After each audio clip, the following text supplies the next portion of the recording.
సింహాచలం దుర్ఘటన దురదృష్టకరమన్నారు కాకినాడ జిల్లా వైఎస్ఆర్సీపీ అధ్యక్షులు దాడిశెట్టి రాజా. చంద్రబాబు పాలనలో ఇలాంటి దుర్ఘటనలు ఎందుకు జరుగుతున్నాయని ప్రశ్నించారు.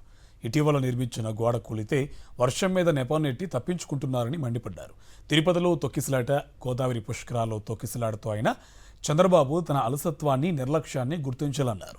ప్రజల ప్రాణాలంటే చంద్రబాబుకు ఎందుకంత చులకన అని ప్రశ్నించారు దాడిశెట్టి రాజా.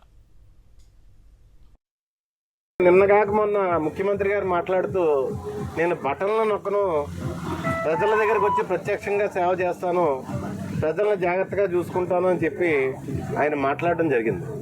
నేను ఒకటే ఈ ప్రభుత్వాన్ని అడుగుతున్నాను, ఇది కొత్త కాదే, ఇలాంటి దుస్సంఘటనలు జరగడం కొత్త కాదే. మొన్న వైకుంఠ ఏకాదశికి తిరుపతిలో కూడా చనిపోయారే, మరి ఇంతకుముందు పుష్కరాలకి సుమారు 29 మంది చనిపోయారే ఇంతకుముందు మీ ఆధ్వర్యంలోనే. మరి ఈరోజు ఇలాగా అంటే మీ ఆధ్వర్యంలోనే ఎందుకు ఈ అలసత్వం జరుగుతుంది?